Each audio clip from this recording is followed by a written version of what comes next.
আসসালামু আলাইকুম। এখন শুনবেন সংবাদ শিরোনাম। স্বৈরাচারী সরকারের অব্যবস্থাপনার কারণেই দেশে বিদ্যুৎ ও জ্বালানি সংকট। কিশোরগঞ্জে প্রধানমন্ত্রী রাজপথে বিশৃঙ্খলা করলে প্রতিহত। যারা এই দেশের মানুষের জন্য নেওয়া বাস্তব পদক্ষেপগুলোতে বিশৃঙ্খলা তৈরি করবে, তাদের ব্যাপারে আমাদেরকে সতর্ক থাকতে হবে। শরীয়তপুরে পদ্মার তোড়ে ভাঙছে জাজিরার বিভিন্ন এলাকা। বিলীন হওয়ার শঙ্কায় বসতবাড়ি অন্যত্র সরিয়ে নিচ্ছেন। এখন আমরা কই যাবো, কই কি করবো, এটা আমরা দিশা করে থাকতে পারছি। নিজের জায়গায় থাকতে পারি, তো ওই কামাই রুজি করে রাত্রে ঘরে ঘুমাইতে পারলাম, ভাত গুন খাইতে পারলাম। সরকারের কোনো যদি কিছু ব্যবস্থা না নেয় তাহলে আর দেখেছে একাচ্ছ করছে। হবিগঞ্জের লাখাইয়ে জমি নিয়ে বিরোধের জেরে দুপক্ষের তুমুল সংঘর্ষ। দেশে অস্ত্র নিয়ে পাল্টাপাল্টি হামলা। আহত 10 জন হাসপাতালে ভর্তি। হাসপাতাল এ মাসেই সব কাজ শেষ করার নির্দেশ। শুরুতে কেবল বহির্বিভাগে মিলবে সেবা। এতক্ষণ শুনছিলেন সংবাদ শিরোনাম, এখন শুনবেন। সরকারের কর্মসূচি বাধাগ্রস্ত করলে সকল শক্তি দিয়ে প্রতিরোধের হুঁশিয়ারি দিয়েছেন প্রধানমন্ত্রী তারেক রহমান। বলেছেন, বিএনপি যতবার দেশ পরিচালনায় এসেছে ততবারই কিছু রাজনৈতিক দল বিশৃঙ্খলা সৃষ্টির চেষ্টা করেছে। জানান, বিদ্যুৎ ও জ্বালানি খাতে বর্তমান সংকটের জন্য দায়ী পতিত সরকারের অপরিকল্পিত পদক্ষেপ। কিশোরগঞ্জে নানান কর্মসূচিতে যোগ দিয়ে প্রধানমন্ত্রী বলেন, বিএনপির পরিকল্পনা বাস্তবায়িত হলে দেশের মানুষের ভাগ্য পরিবর্তন হবে। সহকর্মী আল আমিন তালুকদারের ক্যামেরায় কিশোরগঞ্জ থেকে। রূপালী মৎস্যে স্বনির্ভর দেশ, সবার আগে বাংলাদেশ, এই স্লোগানে জাতীয় মৎস্যপক্ষ 2026-এর প্রথম দিনের কার্যক্রম শুরু করেন প্রধানমন্ত্রী তারেক রহমান। পোনা মাছ অবমুক্ত করে মৎস্য খাতে নতুন সম্ভাবনার পথে যাত্রা শুরু করেন। কিশোরগঞ্জের পাকুয়ান্দিতে অপেক্ষারত সাধারণ মানুষের সঙ্গে ব্রহ্মপুত্র নদ পাড়েই শুভেচ্ছা বিনিময় করেন প্রধানমন্ত্রী তারেক রহমান। জানান, বাংলাদেশকে কল্যাণমূলক রাষ্ট্র হিসেবে গড়ে তুলতে চায় তাঁর সরকার। 12 ফেব্রুয়ারি নির্বাচনে দেয়া সমর্থনে আস্থা রাখতে জনগণের প্রতি আহ্বান জানান তিনি। বলেন, বিএনপি দেশ ও জনগণের স্বার্থের বাইরে কোনো কাজ করবে না। এখানে যে মৎস্য অবমুক্তকরণ হলো, এই মাছগুলো যখন বড় হবে, এই মাছগুলো যখন ডিম পারবে, বিভিন্ন খালে বিলে ঢুকবে, তখন উপকার কাদের হবে? কাদের উপকার হবে ভাই? ওই লন্ডনের মানুষের উপকার হবে না জাপানের মানুষের উপকার হবে? বাংলাদেশের মানুষের উপকার হবে। কারণ আমাদের লক্ষ্য, আমাদের উদ্দেশ্য বাংলাদেশের জনগণের ভাগ্যের পরিবর্তন।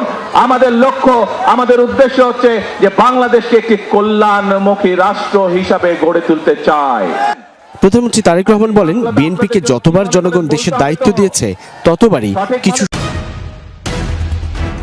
উপজেলার পালেরচর ইউনিয়নের কাথুরিয়া এলাকায় নতুন করে ভাঙন দেখা দিয়েছে। গত কয়েকদিনে ভাঙনে ইটের রাস্তা, 3টি বিদ্যুতের খুঁটি সহ প্রায় 100 মিটার এলাকা বিলীন হয়ে গেছে নদীগর্ভেই। এতে পদ্মা সেতুর দক্ষিণ প্রান্তের 0 পয়েন্ট থেকে পালেরচর পর্যন্ত প্রায় কেড়ে নিচ্ছে নতুন নতুন জনপদ। কোথাও বসতভিটা, কোথাও ব্যবসা প্রতিষ্ঠান, কোথাও সড়ক, সবই ধীরে ধীরে মিশে যাচ্ছে নদীগর্ভে। শরীয়তপুরের জাজিরা উপজেলার পদ্মা তীরবর্তী এলাকায় এখন এমনই চিত্র। জাজিরার কাথুরিয়া গ্রামের নাজমা বেগম নিজ ভিটার চুলায় শেষবারের মতো রান্না করছেন তিনি। নদী ভাঙন শুরু হওয়ায় আতঙ্কে দিন পার করছে পরিবারটি। ঘরবাড়ি বিলীন হওয়ার আগেই সরিয়ে নিচ্ছেন শেষ সম্বলটুকু। যেটু আসলে ভিটে বাড়ি শেষ মেশা কইছিলাম, তাই বাচ্চা যদি নিজের জায়গায় থাকতে পারি, তো ওই কামাই রুজি করে রাত্রে ঘরে ঘুমাইতে পারলাম, ভাত গুন খাইতে পারলাম। ওয়ান হেও নাই। এরই মধ্যে নদীতে বিলীন হয়েছে 2টি দোকান সহ 100 মিটার এলাকা। ঝুঁকিতে রয়েছে বসতবাড়ি সহ 3 কিলোমিটার এলাকার প্রায় 500 পরিবার। পদ্মার ভাঙন থেকে নিজেদের শেষ আশ্রয়টুকু বাঁচানোর চেষ্টায় এখন জাজিরার অসংখ্য পরিবার। সরিয়ে নেওয়া হয়েছে 25টি বসতঘর ও 7টি দোকান। পরের থেকে বাঙ্গা চুরি আবার এপার আইছি, আবার এপার ভাঙতে আছে। এখন আমরা কই যাবো, কই কি করবো, এটা আমরা দিশা করে থাকতে পারছি। মাইকিং করে দিছি, তারা গদর সরাই নিছে, সকলে আইসা গদর সরাই নিছে। সরকারের কোনো যদি কিছু ব্যবস্থা না নেয় তাহলে আর দেখেছে একাচ্ছ ঘর চলে যাব। এই জন্য আমরা খুব এলাকাবাসী খুব আতঙ্ক আছে। নদীর তীর রক্ষা প্রকল্পের কাজের ধীরগতির অভিযোগ স্থানীয়দের। তবে ভাঙন ঠেকাতে জরুরি ভিত্তিতে নদীর তীরে বালু ভর্তি জিও ব্যাগ ফেলছে পানি উন্নয়ন বোর্ড। একটা টাইম টেবিল থাকে, ওই টাইম টেবিলের মধ্যে যদি কাজ হয়ে যেত তাহলে আমাদের এই দুর্যোগে পড়তে হইতো না। এক লোকে পাস হয়েছে, এক লোকে কাম ধরছে, কিন্তু নামাটা হয়ে গেছে, বুঝানো এটা কাম হয় না। কারণটা টেকসই বেরিয়ে চাই, যা ক্ষতিগ্রস্ত হয়েছে আর যেন একটা গৃহহীন লোক যেন গৃহহীন না হয়, একটা পরিবার যেন ক্ষতিগ্রস্ত না হয়। আমাদের 100% ডিজাইন কাজ শেষ হবে, তখন আর ভাঙন হবে না, যেহেতু আমাদের এখন আংশিক কাজ হয়েছে। আংশিক কাজের জন্যই জায়গায় জায়গায় ভাঙন দেখা যাচ্ছে। গত 1 বছরে নদী ভাঙনের শিকার হয়ে জাজিরায় হাজারো পরিবার বসতভিটা হারিয়েছে। নদী ভাঙন ঠেকাতে স্থায়ী তীর রক্ষা বাঁধ প্রকল্পের কাজ দ্রুত গতিতে শেষ করার দাবি পদ্মাপাড়ের মানুষের। SM Shakil, Jamuna news. সরকারের আমলে চিকিৎসা খাতে চরম অবহেলা, লুটপাট করা হয়েছে বলে মন্তব্য করেছেন স্বাস্থ্যমন্ত্রী সরদার মোহাম্মদ সাখাওয়াত হোসেন। সকালে ঝিনাইদহের মহেশপুর কোটচাঁদপুর উপজেলা স্বাস্থ্য কমপ্লেক্সে আকস্মিক পরিদর্শন শেষে সাংবাদিকদের কাছে স্বাস্থ্যমন্ত্রী বলেন, আগামী 3 বছরের মধ্যে দেশের সকল উপজেলা স্বাস্থ্য কমপ্লেক্স 151 শয্যা বিশিষ্ট করা হবে। চিকিৎসক সংকট রোধে সরকার দ্রুত পদক্ষেপ নিচ্ছে উল্লেখ করে মন্ত্রী বলেন, স্বাস্থ্য খাতকে গতিশীল করতে দেশে খাতকে মারাত্মকভাবে অবহেলা করা হয়েছে।